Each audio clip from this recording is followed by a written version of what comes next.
Santapan Harian Rabu 16 April 2025.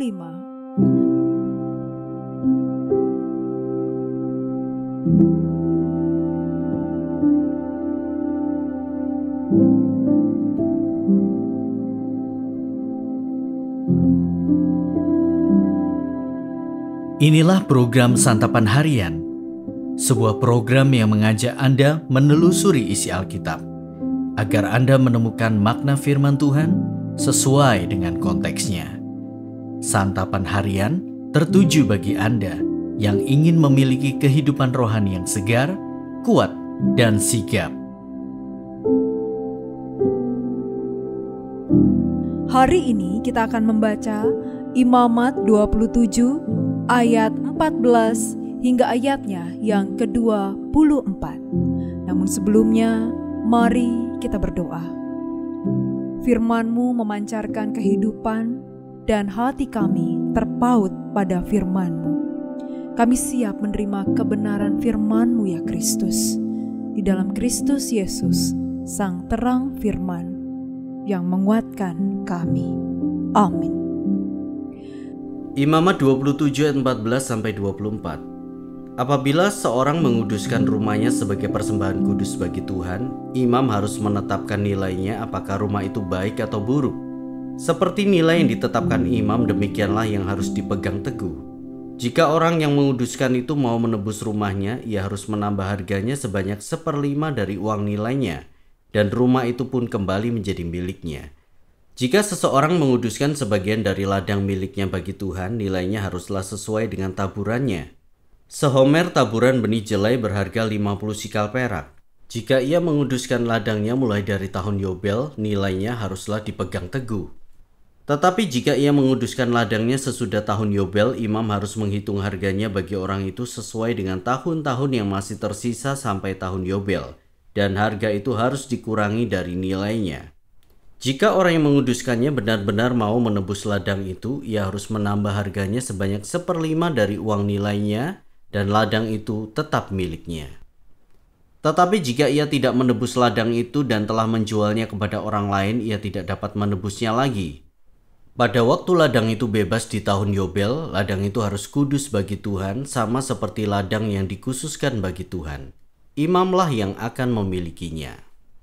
Jika ia menguduskan bagi Tuhan ladang yang telah dibelinya yang tidak termasuk ladang miliknya dahulu, imam harus menghitung baginya harga nilainya sampai tahun Yobel, dan orang itu harus mempersembahkan nilai itu pada hari itu juga sebagai persembahan kudus bagi Tuhan. Pada tahun Yobel ladang itu harus dikembalikan kepada penjualnya, kepada orang yang mula-mula memiliki tanah itu.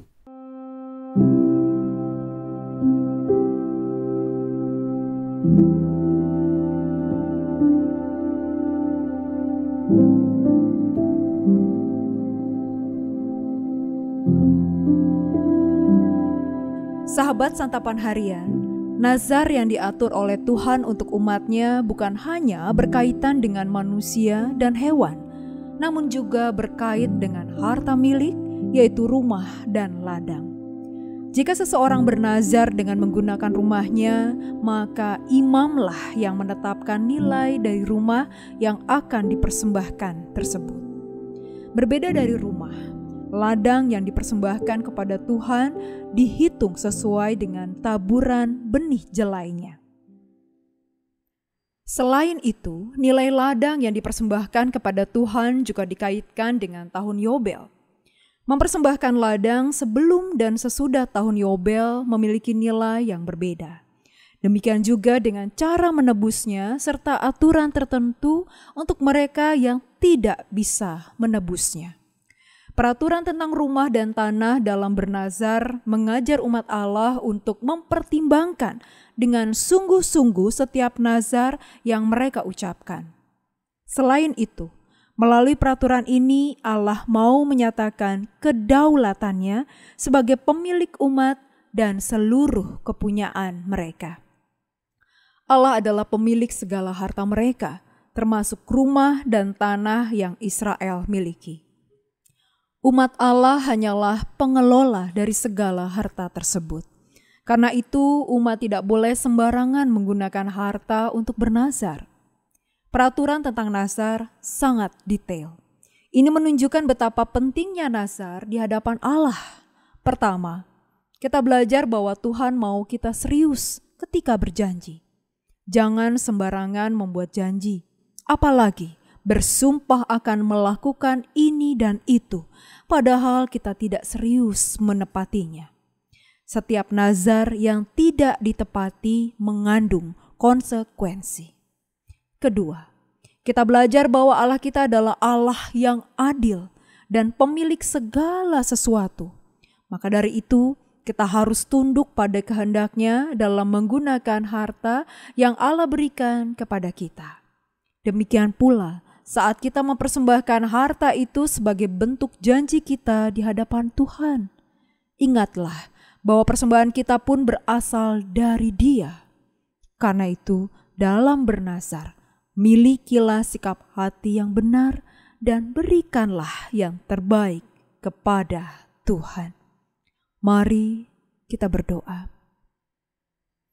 Bapa di sorga, ampuni kami jika selama ini kami tidak menepati janji kami kepadamu. Ampunilah sikap hati kami yang keliru.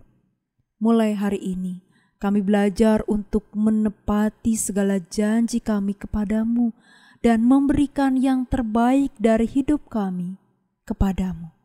Di dalam cinta dan kasih-Mu ya Kristus, kami berteduh. Amin.